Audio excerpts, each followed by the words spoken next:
Good afternoon students. Genius nursing education में आपका स्वागत है। जैसे कि हमने पहली वीडियो में आपको कुछ क्वेश्चंस दिखाए थे जो कि कॉम्पिटिटिव एग्ज़ाम्स के लिए बहुत ज़्यादा हेल्पफुल हैं, वैसे ही आज फिर हम कुछ क्वेश्चंस लेकर आए हैं आपके लिए जो कि आपको बहुत ज़्यादा हेल्पफुल होंगे आपके आने वाले कॉम्पिटिटिव एग्ज़ाम्स के लिए। तो हम अपने क्वेश्चंस स्टार्ट करने से पहले कुछ एक मोटिवेशनल लाइन है जो कि आप इसको याद रखिएगा। हमेशा याद रखना, बेहतरीन दिनों के लिए बुरे दिनों से लड़ना पड़ता है। तो ये आपके लिए एक मोटिवेशनल लाइन थी। तो now students, let's move to our questions.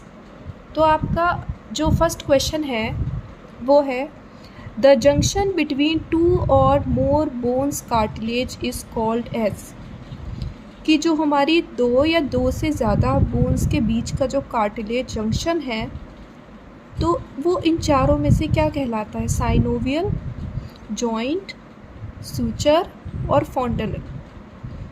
तो इनमें से जो आपका राइट आंसर होगा वो होगा जॉइंट। दो या दो बोन्स के बीच का जो जंक्शन होता है उसको क्या बोलते हैं? जॉइंट बोलते हैं।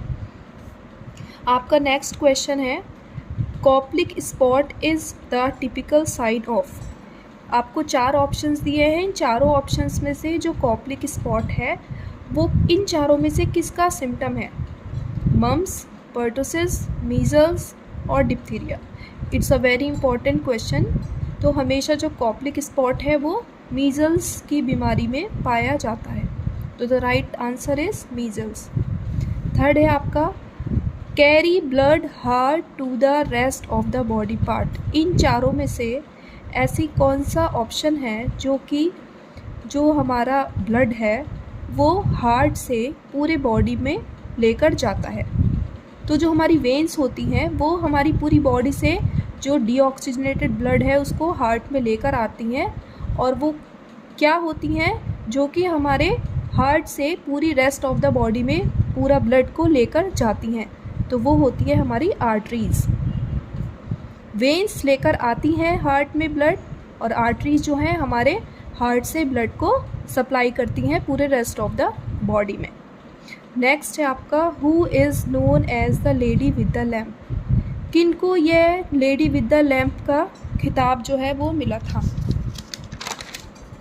तो हमारे पास चार ऑप्शंस हैं, Florence Nightingale, Virginia Henderson, Deepika कोचन और नोगी।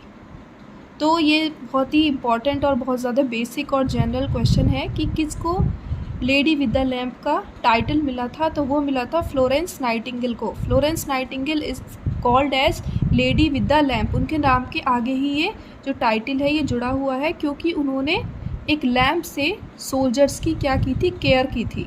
तो इसीलिए उन्हें लेडी विद द लैम्प कहा जाता है। नेक्स्ट है, which is not a nursing role in drug administration. हमारे ड्रग एडमिनिस्ट्रेशन में हमारे कुछ राइट्स होते हैं, तो इन चारों ऑप्शन में वो ऐसा कौन सा राइट नहीं है जो कि ड्रग एडमिनिस्ट्रेशन में आता है? तो हमारा ये राइट पेशेंट भी होना चाहिए, राइट डोज भी होती है, राइट ड्रग भी होता है, राइट पैटर्न। राइट पैटर्न इसमें सही आंसर है, क्योंकि इसने पूछा है which is not a nursing role in drug administration. Nursing administration में इन चारों में से कौन सा ऑप्शन है जो कि नर्सिंग रोल परफॉर्म नहीं करता? तो राइट पैटर्न जो है हमारे राइट्स ऑफ ड्रग्स में नहीं आता है। बाकी ये जो तीन ऑप्शन है ये हमारे इसमें आते हैं। नेक्स्ट है, which is the range of pH scale.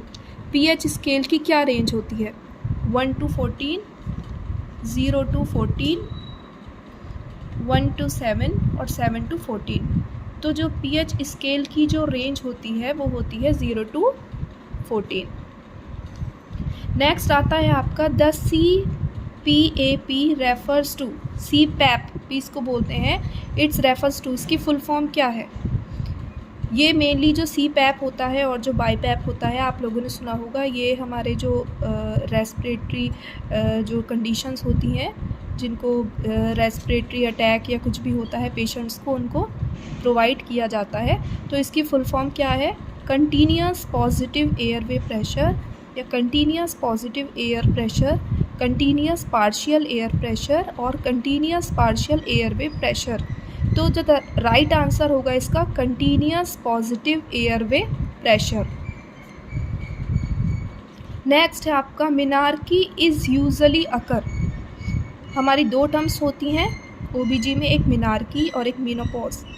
तो मिनार्की जो है वो कौन सी कंडीशन है, जो चार ऑप्शंस हमारे दिए हुए हैं, the women period stops, the women period comes, when irregular periods और वैन हैवी ब्लीडिंग अकर। तो जो मिनार्की है वो हमारी आती है जब पहली बार वुमेन को पीरियड्स जो है वो आते हैं, तो द राइट आंसर ये होगा। और मेनोपॉज होता है जब फीमेल को जो मेंसेस हैं वो स्टॉप हो जाते हैं। नेक्स्ट है आपका प्राइमरी प्रिवेंशन ऑफ ओबेसिटी। जो ओबेस पेशेंट होते हैं बहुत ज़्यादा, तो उनके लिए प्राइमरी प्रिवेंशन क्या है? उनके लिए primary prevention low fibre diet, high fibre diet, low cholesterol diet, high intake protein. तो उनके लिए क्या होगा? जो राइट ऑप्शन होगा primary prevention, high fibre diet. Next है आपका Culex is the vector of. Culex जो है वो इन चारों ऑप्शंस में से किसका वेक्टर है? फाइलेरिया, जेईज जैपनीज एन्सेफ्लाइटिस, डेंगू और येलो फीवर। तो फाइलेरिया वैसे तो क्यूलेक्स वैसे तो फाइलेरिया और जैपनीज एन्सेफ्लाइटिस दोनों का वेक्टर होता है, बट अगर ऐसा आपके पास कोई ऑप्शन आता है तो जो हम फर्स्ट प्रायोरिटी है वो जैपनीज एन्सेफ्लाइटिस को देते हैं। तो जो राइट आंसर होगा इसका वो होगा Japanese encephalitis. Thank you students.